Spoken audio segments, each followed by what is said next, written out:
सबसे पहले ठाकुर जी की अनुमति लेते हैं, भगवान की अनुमति लेते हैं। हे श्री कृष्ण प्रिय मित्र, आपके चरणों में कोटि कोटि प्रणाम। हे राधा रानी, आपके चरणों में कोटि कोटि प्रणाम। आपको निमंत्रित करते हैं प्रभु, आप आइए और अपने श्रीमुख से अपने एक एक शब्द को हमें समझाइए, वो बुद्धि दीजिए जिससे हम आपके एक एक शब्द को समझें। हमारे जीवन की जो महाभारत चल रही है, उस महाभारत पर विजयी होने के लिए हमें वो तरीका बताइए, वो शब्द बताइए और उस पर चलने की क्षमता भी दीजिए। हे प्रभु, हम समझ पाए जो आप हमसे कहना चाहते हैं, उसके लिए हमें सक्षम कीजिए, उस पर चल पाए ऐसी क्षमता दीजिए। आपको निमंत्रित करते हैं प्रभु, और ये विश्वास करते हैं कि आप यहां पर विद्यमान हैं, और आपकी आज्ञा लेकर के शुरू करते हैं। हरे कृष्ण राधे कृष्ण। तो 13वां और 14वां अध्याय जो है वो बताएगा शरीर क्या है। इससे ठाकुर जी अर्जुन को बता रहे हैं कि शरीर क्या है, आत्मा क्या है, प्रकृति के गुण क्या हैं, किस प्रकार तुम मुझे पास पा सकते हो, किस प्रकार के गुणों वाला व्यक्ति कहां पहुंचता है, उसके कर्म कैसे होते हैं, किस प्रकार उसका अगला जन्म निर्धारित होता है। ये सब आज भगवान अर्जुन को बताएंगे, क्योंकि अर्जुन जानना चाहते हैं भगवान से कि ये शरीर क्या है और आत्मा क्या है।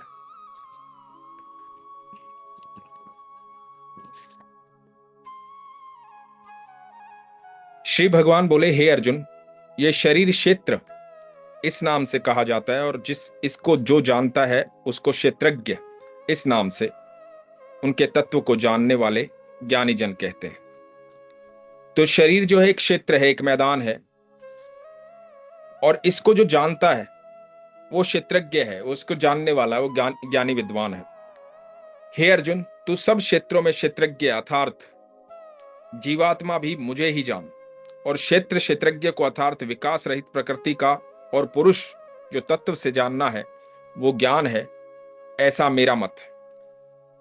तो तू सब क्षेत्रों का क्षेत्रज्ञ, इस अनंत ब्रह्मांड में जितने जीव हैं, जितनी जीव आत्माएं, उनको सबको जानने वाला तू मुझे ही जान। और जैसा जो व्यक्ति तत्व से जानता है, इस बात को जानता है, वो ज्ञानी कहलाता है, ऐसा मेरा मत है। जैसे खेत में बोए हुए बीजों का उनके अनुरूप फल समय पर प्रकट होता है, वैसे ही इसमें बोए हुए कर्मों के संस्कार रूप बीजों का फल समय पर प्रकट होता है, इसलिए इसका नाम क्षेत्र ऐसा कहा है। तो ये शरीर जो है कर्म करता है, जो शरीर कर्म करता है वो उसके कर्म के अनुसार फल उत्पन्न होता है, और ये फल ये शरीर भोगता है। लेकिन जैसे एक व्यक्ति, एक आदमी एक क्षेत्र का क्षेत्रज्ञ है, मतलब एक शरीर को जानने वाला, मैं मेरे शरीर को जानता हूं, आप अपने शरीर को जानते हैं, हर व्यक्ति अपने शरीर को जानता है, लेकिन वो सबके शरीर को नहीं जानता। वो सिर्फ इंडिपेंडेंट है, वो सबके शरीर को नहीं जानता, वो सिर्फ अपने शरीर को जानता है कि मैं हूं। अपने नाम से, अपने वस्त्रों से, अपनी चीजों से अपने आप को पहचानता हूं। आप अपने आप को पहचानते हैं। भगवान कहते हैं सबके भीतर मैं विद्यमान। जितने भी जीव हैं सब वैसे इंडिविजुअल हैं, लेकिन सब मुझसे ही हैं। तो सबका क्षेत्रज्ञ, सबका जानने वाला मैं हूं, सबका निर्माता मैं हूं। सबके भीतर जो ऊर्जा है वो मेरी ऊर्जा है, जिसकी वजह से सब चल रहा है। वो क्षेत्र जो और वो क्षेत्र जो और जैसा है तथा जिन विकारों वाला है और जिस कारण से जो हुआ है, तथा वो क्षेत्रज्ञ भी जो और जिस प्रभाव वाला है, वो सब संक्षेप में मुझसे सुन। अब क्षेत्र जो है, शरीर जो है, उसने क्या क्या विकार हैं, उसने क्या क्या कर्म ऐसे किए हैं, और क्षेत्रज्ञ जो सबको जानने वाला है, इन दोनों के बारे में मैं तुझे बताता हूं। ये क्षेत्र और क्षेत्रज्ञ का तत्व ऋषियों द्वारा बहुत प्रकार से कहा गया है, और विविध वेद मंत्रों द्वारा भी विभाग पूर्वक कहा गया है, तथा भली भांति निश्चय किए हुए युक्ति युक्त ब्रह्म सूत्र के पदों द्वारा भी कहा गया है। अलग अलग ऋषि मुनियों ने, महात्माओं ने, वेद मंत्रों ने, वेदों में अलग अलग तरीके से इस क्षेत्र और क्षेत्रज्ञ के बारे में बताया, आत्मा और शरीर के बारे में बताया है। 5 महाभूत अहंकार, बुद्धि, मूल प्रकृति भी 10, 5 महाभूत अहंकार, बुद्धि और मूल प्रकृति भी तथा 10 इंद्रियां, एक मन और 5 इंद्रियों के विषय अर्थात शब्द, स्पर्श, रूप, रस और गंध। तो जो ये पंच इंद्रियां हैं, शब्द, स्पर्श, रूप, रस और गंध तथा इच्छा, द्वेष, सुख, दुख, स्थूल देह का पिंड, चेतना और धृति, इस प्रकार विकारों के सहित ये क्षेत्र संक्षेप में कहा गया। इन सब चीजों से मिलकर के, इन सब प्रभावों से, इन सब भावों से मिलकर के जो क्षेत्र है ये निर्मित होता है, जिसके अंदर ये सारे गुण पाए जाते हैं। श्रेष्ठता के अभिमान का अभाव, दंभाचरण का अभाव, किसी भी प्राणी को किसी प्रकार भी न सताना, क्षमा भाव, मन वाणी आदि की सरलता, श्रद्धा भक्ति सहित गुरु की सेवा, बाहर भीतर की शुद्धि, अंतःकरण की स्थिरता और मन इंद्रियों सहित शरीर का निग्रह। अभाव और अहंकार का भी अभाव, जन्म, मृत्यु, जरा और रोग आदि में दुख और दोषों का बार बार विचार करना, पुत्र, स्त्री, घर और धन आदि में आसक्ति का अभाव, ममता का ना होना तथा प्रिय और अप्रिय की प्राप्ति में सदा ही चित्त का सम रहना, मुझ परमेश्वर में अन्य योग के द्वारा अव्यभिचारिणी भक्ति तथा एकांत और शुद्ध देश में रहने का स्वभाव, विषाक्त मनुष्यों के समुदाय में प्रेम का ना होना, मतलब बहुत सारे लोगों के बीच में प्रेम का ना होना। भगवान अभी गुण बता रहे हैं इस क्षेत्र के, जो क्षेत्र है, जो शरीर है, इसके जो गुण है, इसके अंदर क्या क्या घटित होता है, किस किस तरह की बातें इसके अंदर घटित होती है, कौन कौन सी इंद्रियां हैं, उनके क्या कार्य हैं। आत्मज्ञान में नित्य स्थिति और तत्व ज्ञान के अर्थ रूप परमात्मा को ही देखना, ये सब ज्ञान है, और जो इससे विपरीत है वो अज्ञान है, ऐसा कहा जाता है। जो इस क्षेत्र को जान जाता है, जो ये सारे गुण जान जाता है, सारी इंद्रियों के कार्य जान जाता है, उसकी भावनाएं जान जाता है, ये सब नॉलेज है, ये सब ज्ञान है। और जो इसको नहीं जानता है वो अज्ञान है। जो जानने योग्य है तथा जिसको जानकर मनुष्य परमानंद को प्राप्त होता है, उसको भली भांति कहूंगा। अब ये तो वो सारे गुण हैं जो एक क्षेत्र, मतलब एक मैदान पर जो खेल रहा है, मतलब जो आत्मा है, जो शरीर है, शरीर का क्षेत्रज्ञ, जो उसको जानने वाला है, मतलब मैं मेरे को जानता हूं, आप आपको जानते हो, तो आपको जानने वाला आप अपने आप को कितना जानते हो और उसके गुणों को कितना जानते हो, सुख दुख जो कुछ भी उसके अंदर भाव प्रकट होते हैं उसको कितना जानते हो। ये सब तो गुण है, लेकिन इसमें परमानंद कहां प्राप्त होता है? ईश्वरीय सुख, सारी इंद्रियों के सारे तरीके बताए कि रूप है, रस है, गंध है, सारी चीजें, सुख है, दुख है, संभाव है, सब कुछ है, सब कुछ इस शरीर से ही घटित होता है। लेकिन इसमें परमानंद कहां प्राप्त होता है? भगवान कहते हैं वो मैं तुझे बताता हूं। वो अनादि वाला पार ब्रह्म न सत ही कहा जाता है और न असत ही कहा जाता है। वो सब और हाथ पैर वाला, सब और नेत्र, सिर और मुख वाला तथा सब और कान वाला है, क्योंकि वो संसार में सब को व्याप्त करके स्थित। भगवान कहते हैं जो परमानंद है, जैसे मनुष्य की तो इंद्रियां हैं, वो गंध ले सकता है, वो खा सकता है, पी सकता है, रो सकता है, हंस सकता है, सारे भाव प्रकट कर सकता है, लेकिन जो परम पिता परमेश्वर है उसकी कोई इंद्रिय नहीं है, वो इंद्रियहीन है, उसकी कोई इंद्रिय नहीं। भगवान जो है, परम पिता जो है, उनकी कोई इंद्रिय नहीं है। तो मनुष्य तो अपने जीवन में सारी अपने इंद्रिय सुख के लिए अपने जीवन को भोगता है, सारा जीवन जो है अपनी इंद्रियों के सुख देने के लिए वो कार्यरत रहता है, बिजी रहता है अपनी इच्छाओं की पूर्ति के लिए। लेकिन ईश्वर जो है उसकी कोई इच्छा नहीं है, कोई इंद्रिय नहीं है, कोई चीज उन्हें सुख और दुख नहीं पहुंचा सकती, वो इन सब चीजों से परे है। तो भगवान कहते हैं वो संपूर्ण इंद्रियों के विषयों को जानने वाला, परंतु वास्तव में सब इंद्रियों से रहित है तथा आसक्ति रहित होने पर भी सबका धारण पोषण करने वाला और निर्गुण होने पर भी गुणों को भोगने वाला है। भगवान कहते हैं वो निर्गुण है, मैं जो हूं निर्गुण हूं, निराकार हूं, कोई इंद्रिय रहित हूं, मेरे पास कोई इंद्रिय नहीं है। तुम ना मुझे सुख पहुंचा सकते हो, ना दुख पहुंचा सकते हो, ना मुझे भूख लगती है, ना प्यास लगती है, मैं इन सब चीजों से परे हूं। लेकिन सब इंद्रिय से रहित, आसक्ति रहित होने पर भी सबका धारण पोषण करने वाला, निर्गुण होने पर भी गुणों को भोगने वाला मैं हूं। जितने भी इंद्रिय, जितने भी लोग हैं, जितने भी जीव हैं, जिनके पास ये सारे सुख दुख की अनुभूति करने वाला, इन सब को वश में रखने वाला, इन सब का निर्माता, इन सब को करने वाला मैं हूं। हालांकि मैं इंद्रियहीन हूं, लेकिन फिर भी मैं इनके भाव समझता हूं। जो मेरे भक्तों के साथ होता है, जो जो सुख दुख वो व्यतीत करते हैं, जिस जीवन काल में जिस तरह से वो रहते हैं, जो अपनी भावना मेरे सामने प्रकट करते हैं, जिस तरह से मुझसे बात करते हैं, मैं इंद्रियहीन हूं, लेकिन उनके भाव को मैं समझता हूं, क्योंकि वो मेरे द्वारा रचे गए हैं। तो भगवान कहते हैं वो चराचर सब भूतों के बाहर भीतर परिपूर्ण और चर अचर भी वही है, और वो सूक्ष्म होने से अविज्ञेय है तथा अति समीप में और दूर में भी स्थित वही है। भगवान कहते हैं कि जिस प्रकार ये आसमान है, बड़ा सूक्ष्म है, लेकिन अंतहीन है, अनंत है। हमें लगता है कि हम इसको स्पर्श कर लेंगे, थोड़ा और ऊपर जाएंगे स्पर्श कर लेंगे, थोड़ा और ऊपर जाएंगे स्पर्श कर लेंगे, लेकिन ऐसी कोई जगह नहीं आएगी जहां हम उसे स्पर्श कर पाए।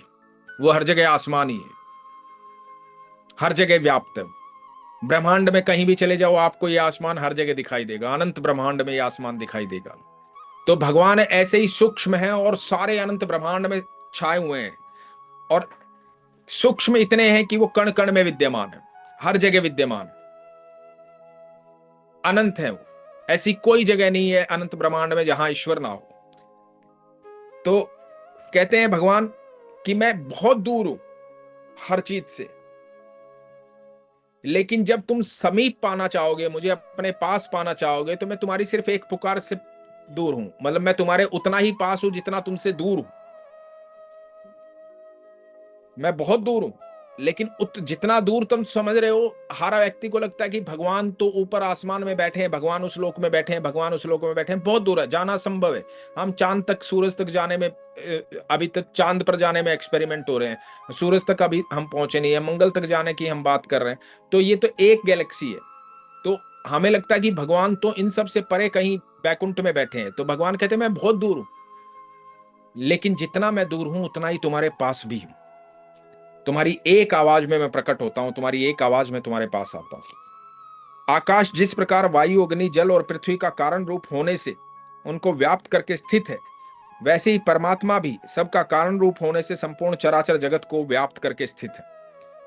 जैसे सूर्य की किरणों में स्थित हुआ जल सूक्ष्म होने से साधारण मनुष्यों के जानने में नहीं आता है, वैसे ही सर्वव्यापी परमात्मा की सूक्ष्म होने के साधारण मनुष्यों के जानने में नहीं आता है। वो परमात्मा सर्वत्र परिपूर्ण और सबका आत्मा होने से अत्यंत समीप है। श्रद्धा रहित अज्ञानी पुरुषों के लिए न जानने के कारण बहुत दूर है। जो नहीं जानते उनके लिए बहुत दूर है, लेकिन जो जानते हैं वो हर समय हर क्षण अपने साथ उसको महसूस करते हैं, हर पल उसको अपने साथ महसूस करते हैं। जिस प्रकार सूर्य जो है पानी को सूक्ष्म बना देता है, वाष्प बना देता है, लेकिन उससे पानी थोड़ी खत्म हो जाता है, पानी तो पानी होता है, लेकिन सूर्य की किरण से अब वो किसी को दिखाई नहीं देता, लेकिन वो होता है ना। तभी तो बादल बरसते हैं, जाकर के पानी इकट्ठा हो, तभी तो फिर पानी रूप में फिर आता है। पानी पहले पिया जाता है, फिर बारिश होती है, फिर आता है। तो पानी है। तो भगवान हर जगह व्याप्त हैं। उनका दिखना और ना दिखना आपकी भक्ति पर निर्भर करता है कि आप कितने ज्ञानी पुरुष है, कितना उनसे प्रेम करते हैं, कितने आपके पास वो नेत्र हैं क्या जो जिनसे उनको देख सकते हैं, वो भावनाएं हैं क्या जिनसे वो देख सकते हैं। तो वो अज्ञानी पुरुष के लिए बहुत दूर है, और ज्ञानी पुरुष के लिए, जो उनको जानता है, जो उनसे प्रेम करता है, उनके लिए वो बहुत समीप है, बहुत पास है। वो परमात्मा विभाग रहित एक रूप से आकाश के सदृश परिपूर्ण होने पर भी चराचर संपूर्ण भूतों में विभक्त सा स्थित प्रतीत होता है, तथा वो जानने योग्य परमात्मा विष्णु रूप से भूतों का धारण पोषण करने वाला, और रुद्र रूप में संहार करने वाला, तथा ब्रह्म रूप में सबको उत्पन्न करने वाला है। वही परमेश्वर, वो परमपिता परमेश्वर, जिनकी ऊर्जा से अनंत ब्रह्मांड जो है चलायमान है, जिनकी ऊर्जा से सब कुछ चल रहा है, वही भगवान विष्णु के रूप में सबका पालन करते हैं। भगवान शिव के रूप में, महादेव के रूप में सबका संहार करते हैं, और ब्रह्मा जी के रूप में सबको उत्पन्न करने वाले हैं। वो एक ही ऊर्जा है, जिनके नाम ब्रह्मा विष्णु महेश हैं। वो परम पिता परमेश्वर एक ही है, जो अपने इसी स्वरूप में इस नाम से जाने जाते हैं। वो पार ब्रह्म ज्योतियों का भी ज्योति है, एवं माया से अत्यंत परे कहा जाता है। वो परमात्मा बोध स्वरूप जानने के योग्य एवं तत्व ज्ञान से प्राप्त करने योग्य है और सबके हृदय में विशेष रूप से स्थित है। ऐसा कोई जीव नहीं है इस अनंत ब्रह्मांड के अंदर जिसके अंदर ईश्वर विद्यमान ना हो। जैसे दीपक तले अंधेरा होता है, ऐसे मनुष्य के जीवन में परमेश्वर अंदर होते हुए भी वो उसकी बाहर तलाश करता रहता है। जैसे मृग तृष्णा, जैसे एक मृग की नाभि में कस्तूरी होती है और वो भटकता रहता है, भागता रहता है। उस कस्तूरी की खुशबू तो उसे आती है, लेकिन उसे ढूंढने इधर उधर भागता रहता है और कस्तूरी उसकी नाभि में होती है। तो ईश्वर हम सबके भीतर विद्यमान है। वो भीतर विद्यमान है, तभी उसकी ऊर्जा से, परमात्मा की ऊर्जा से, परमेश्वर की ऊर्जा से ही हमारी जो है सांसें चल पा रही हैं, हम जीवन को जी पा रहे हैं, हम सब कुछ देख पा रहे हैं। ये सब उन्हीं की ऊर्जा से हो रहा है। इस प्रकार क्षेत्र तथा ज्ञान और जानने योग्य परमात्मा का स्वरूप संक्षेप से कहा गया है। मेरा भक्त इसको तत्व से जानकर मेरे स्वरूप को प्राप्त होता है। भगवान कहते हैं कि जो इस बात को जान जाता है, इस पर विश्वास कर लेता है, और जो भगवान ने उससे पहले कहा है कर्म योगी बनने की, संभावी होने की, ये सारे कार्य जो अपने जीवन में कर लेता है, तो वो मेरे स्वरूप को प्राप्त होता है और मुझ में समाहित होता है। उस पर जन्म और मृत्यु का, किसी काल का, किसी युग का कोई फर्क नहीं पड़ता। वो कभी किसी युग में फिर नहीं आएगा धरती पर। वो मुझ में समाहित हो गया, मेरे स्वरूप को प्राप्त हो गया, मुझ में समाहित हो गया।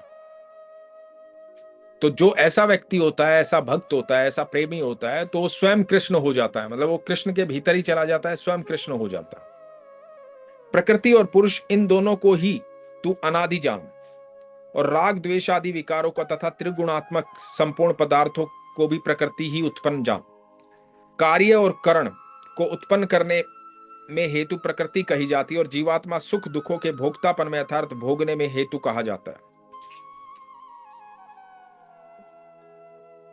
आकाश, वायु, अग्नि, जल और पृथ्वी तथा शब्द, स्पर्श, रूप, रस, गंध, इनका नाम, ये जो कार्य हैं, ये जो जितनी भी हमारी इंद्रियां हैं जो भोगती हैं, जो कारण बनती हैं, ये प्रकृति के तीन गुणों से बंधी हुई हैं। तीन ही गुण हैं जिन, जो सारी चीजें जो घटित हो रही हैं वो तीन गुणों से बंधी हुई है प्रकृति के।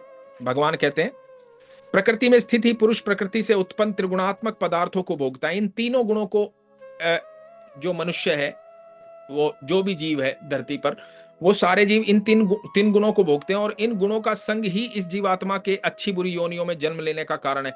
ये तीन गुण ही ऐसे हैं जिन गुणों को वो अपनाता है, उससे उनका जन्म निर्धारित होता है कि वो साधु संत बनेंगे, महात्मा बनेंगे, मनुष्य बनेंगे, पशु बनेंगे, क्या बनेंगे, कीड़े मकोड़े बनेंगे, क्या बनेंगे।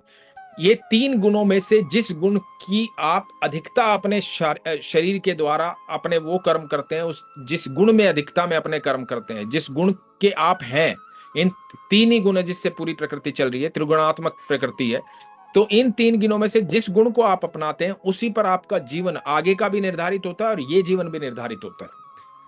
इस देह में स्थित यह आत्मा वास्तव में परमात्मा ही है।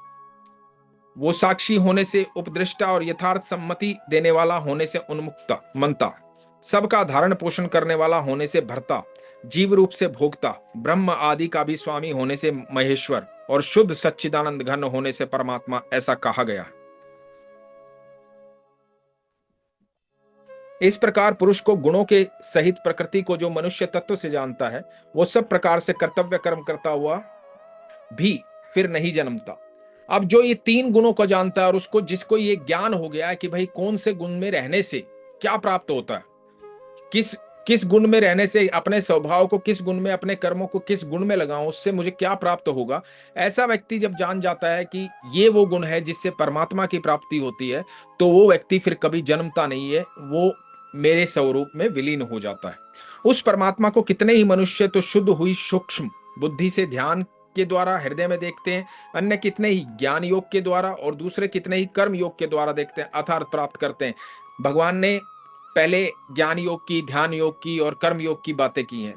तो भिन्न भिन्न रास्तों से जिस रास्ते पर आप जाना चाहते हैं, उस रास्ते से आपको भगवान की इस प्रकार से प्राप्ति हो सकती है। ये आप पर निर्भर करता है कि आप कर्म योगी होना चाहते हैं, ध्यान योगी होना चाहते हैं, ज्ञान योगी होना चाहते हैं।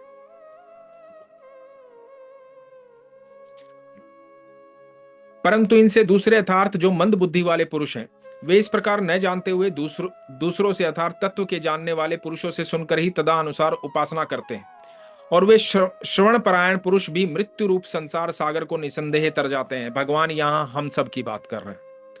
इससे पहले बात की ज्ञानियों की, कर्मयोगियों की, ध्यान योगियों की, अब साधारण पुरुषों की, हम लोगों की बातें कर रहे हैं। भगवान कहते हैं कुछ ऐसे भक्त होते हैं जो दूसरों से मेरे बारे में जान करके प्रभावित होते हैं, जो जानते हैं कि मैं कौन हूं, तो वो तत्व से जानने का, वो पूरा जीवन तत्व से जानने का प्रयास नहीं करते, सारे कार्य करते हुए वो मुझे जानते हैं और मुझसे प्रेम कर बैठते हैं। और जब मुझसे प्रेम कर बैठते हैं तो अपने कार्यों में, अपने कर्म में वो सुधार करते हैं।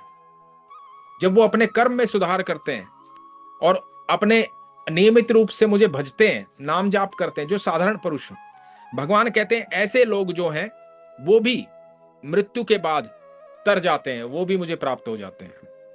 यदि वो किसी दूसरे से सुनकर के, मुझे भगवान के बारे में दूसरे से सुनकर के अपना रहे हैं, किसी संत महात्मा की वाणी से, वो खुद उस उतने गहन अध्ययन में नहीं गए हैं, लेकिन उन्होंने किसी से सुना और वो प्रभावित हो गए और भगवान का ध्यान करने लगे, नाम जप करने लगे, निरंतर पूजा पाठ करने लगे, तो भगवान कहते हैं ऐसे लोग, जो साधारण मनुष्य, जो जीवन में कार्य कर रहे हैं, साधारण जीवन में गृहस्थ होते हुए भी ऐसे लोग भी मुझे प्राप्त होते हैं। भगवान उनके लिए भी मार्ग खोलते हैं।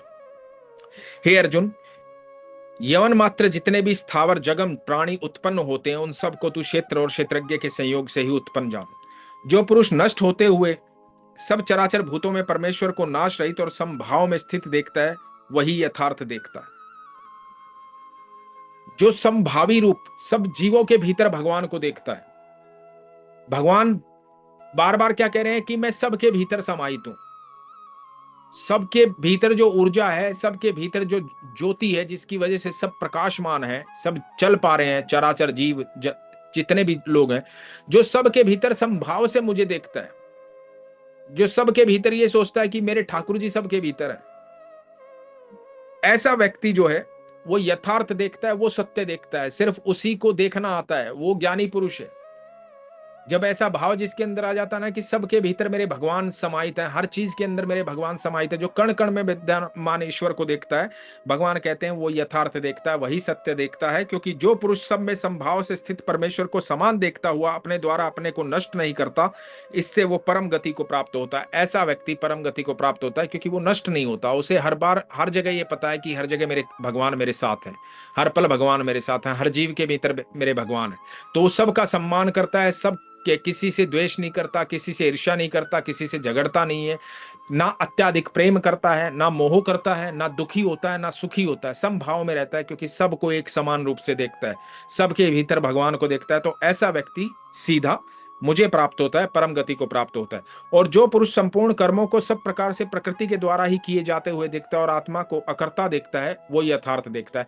जो व्यक्ति कर्मयोगी होता है, जो निष्काम कर्म करता है, भगवान ने पहले भी कर्मयोग की बात की है, भगवान वही कह रहे हैं कि जो व्यक्ति सारे कर्मों को करते हुए भी ये सोचता है कि इसका कर्ता मैं नहीं हूं, इसका कर्ता ईश्वर है, भगवान है, जो सारे कार्यों को मुझे समर्पित कर देता है, वो भी यथार्थ देखता है, ऐसा व्यक्ति भी मुझे प्राप्त होता है। जिस क्षण ये पुरुष भूतों के पृथक पृथक भाव को एक परमात्मा में ही स्थित तथा उस परमात्मा से ही संपूर्ण भूतों का विस्तार देखता है, उसी क्षण वो सच्चिदानंद घन ब्रह्म को प्राप्त हो जाता है। जिसको ये ज्ञान हो जाता है कि ये जितने भी जीव हैं, जितने भी जीव जंतु हैं, जो प्रकृति है, जो कुछ भी है, भगवान जो परम पिता परमेश्वर है, सब उसी की ऊर्जा से, सब उन्हीं से चल रहे हैं, सब उन्हीं से चलायमान है। अनंत ब्रह्मांड जिससे चलायमान है वो एक ही है। वो दिख रहा है, अनेक है, कण कण में दिख रहा है, हर जीव के भीतर दिख रहा है, दिख अनेक रहा है, लेकिन वो एक ही है, एक ही की ऊर्जा से सब कुछ चल रहा है। वो हमें दिख रहा है कि ये अलग है, ये अलग है, ये अलग है, लेकिन इन सब के भीतर जो एक संपूर्ण ऊर्जा है वो एक है। जो ये मान जाता है वो उसी समय ब्रह्म को प्राप्त होता है, भगवान को प्राप्त होता है। हे अर्जुन, अनादि होने से और निर्गुण होने से ये अविनाशी परमात्मा शरीर में स्थित होने पर भी वास्तव में न तो कुछ करता है और न लिप्त ही होता है। जो भगवान अपने बारे में कहते हैं कि मैं न, जो परम पिता, जो परमात्मा, जो ऊर्जा शरीर के भीतर है, ये किसी चीज में लिप्त नहीं होती। आपके शरीर के कर्म है, आत्मा भीतर ही है, लेकिन शरीर कर्म कर रहा है, तो शरीर जो कर्म कर रहा है उसके प्रारब्ध भी शरीर ही काटेगा। आत्मा जो है वो कभी मरती नहीं है, वो अजर अमर है। आत्मा, ये शरीर जो है, इस शरीर भोगेगा सारी चीजों को, क्योंकि यही कर्म कर रहा है, यही भोगेगा। तो आत्मा किसी कार्य में लिप्त नहीं होती है, किसी भी प्रकार के सुख दुख में लिप्त नहीं होती है। ये शरीर जब तक है, ये शरीर, ये पोशाक जब तक पहन रखी है, जब तक वो महसूस हो रहा है। जिस दिन ये शरीर त्याग दोगे तो ये शरीर के साथ ये सारे कर्म, ये सारी सुख सुविधाएं, सब कुछ खत्म हो जाएगा यहीं पे। आत्मा जैसी थी वैसी निकल करके चली जाएगी, दूसरा शरीर धारण करेगी। तो जैसा ये शरीर कर्म करेगा वैसे प्रारब्ध इस शरीर को ही काटने। तो बेसिकली ये जो जमीन है, इस पर जो फसल बोई जाएगी वही फसल काटी जाएगी। ये क्षेत्र, जो भगवान बार बार क्षेत्र की बात कर रहे हैं, तो जो क्षेत्र है, जो ये मैदान है, इस पर जैसी फसल बोई जाएगी वैसी ही काटी जाएगी। और जो क्षेत्रज्ञ है वो देख रहा है इसको, यदि वो इस जमीन को जानता है अच्छे से बोना तो अच्छे से उपजाएगा। यदि वो इसको शुद्ध कर लेगा, वो जो आत्मा है, परमात्मा, उसका और इसका मिलन हो गया, तो वो जीवन में कभी कोई गलत कार्य करेगा ही नहीं। भगवान कहते हैं ऐसा व्यक्ति सीधा मुझे प्राप्त करेगा, और उसको प्राप्त करने के उन्होंने तरीके बताए हैं, जो कर्मयोगी हो जाए, जो समभावी हो जाए। तो भगवान कहते हैं, हे अर्जुन, अनादि होने से और निर्गुण होने से ये अविनाशी परमात्मा शरीर में स्थित होने पर भी वास्तव में न तो कुछ करता है, न ही लिप्त होता है। जिस प्रकार सर्वत्र व्याप्त आकाश सूक्ष्म होने के कारण लिप्त नहीं होता है, वैसे ही देह में सर्वत्र स्थित आत्मा निर्गुण होने के कारण देह के गुणों से लिप्त नहीं होता है। जिस प्रकार ये आकाश है तो आकाश है, लेकिन ये स्पर्श नहीं होता है, कहीं किसी से लिप्त नहीं है, फ्री है, जितना आगे जाओगे उतना आगे चला जाएगा। तो ये किसी से लिप्त नहीं है, पर ये है ना, ये तो हमें दिख रहा है कि वो है। तो परमेश्वर अंदर है, सबके भीतर है, इस आसमान की तरह, इस आकाश की तरह, लेकिन लिप्त नहीं है कहीं भी किसी भी चीज से। हे अर्जुन, जिस प्रकार एक ही सूर्य इस संपूर्ण ब्रह्मांड को प्रकाशित करता है, उसी प्रकार एक ही आत्मा संपूर्ण क्षेत्र को प्रकाशित करता है। तो जैसे एक सूर्य से सब कुछ प्रकाशमान है इस ब्रह्मांड के अंदर, उसी प्रकार एक परमेश्वर से अनंत ब्रह्मांड प्रकाशमान है। सारे जीव चराचर, ये जो भीतर की आत्मा है, सब प्रकाशमान है उस एक परमेश्वर से। इस प्रकार क्षेत्र और क्षेत्रज्ञ के भेद को तथा कार्य सहित प्रकृति के मुक्त होने को जो पुरुष ज्ञान नेत्रों द्वारा तत्व से जानते हैं, वो महात्मजन परम ब्रह्म परमात्मा को प्राप्त होते हैं। तो जो इस बात को जान जाता है, इस प्रकार के क्षेत्र और क्षेत्रज्ञ के भेद को तथा कार्य सहित प्रकृति से मुक्त होने को जो पुरुष ज्ञान नेत्रों द्वारा तत्व से जानते हैं, वो महात्म जन परम ब्रह्म परमात्मा को प्राप्त होते हैं। जो इन सारी बातों को जान जाता है और अपने कर्मों में सुधार कर लेता है, अपना कर्म योगी हो जाता है, समभावी हो जाता है, ऐसा व्यक्ति पार ब्रह्म पिता परमेश्वर को प्राप्त होता है। भगवान कहते हैं कि वो मेरे स्वरूप को प्राप्त होता है, फिर वो कभी जन्मता नहीं है किसी भी युग में, किसी भी काल में। तो यहां पर हमारा 13वां अध्याय पूर्ण हुआ। हरे कृष्ण। भगवान का धन्यवाद करते हैं। लिए ठाकुर जी आपका बहुत बहुत धन्यवाद, राधा रानी आपका बहुत बहुत धन्यवाद। हे मेरे कृष्ण, आप हमें आशीर्वाद दें, क्षमता दें, सक्षम बनाएं, ऐसी क्षमता दें कि हम आपके विचारों पर चल पाएं, हम सक्षम हों आपके बताए मार्ग पर चलने में। हर समय हर पल आप हमारा मार्गदर्शन करें, हमारे साथ रहें, हम आपके सानिध्य में रहें। हे ईश्वर, कृपा बनाए रखना। आपका अति अति आभार। ठाकुर जी, राधा रानी। हरे कृष्ण, राधे कृष्ण।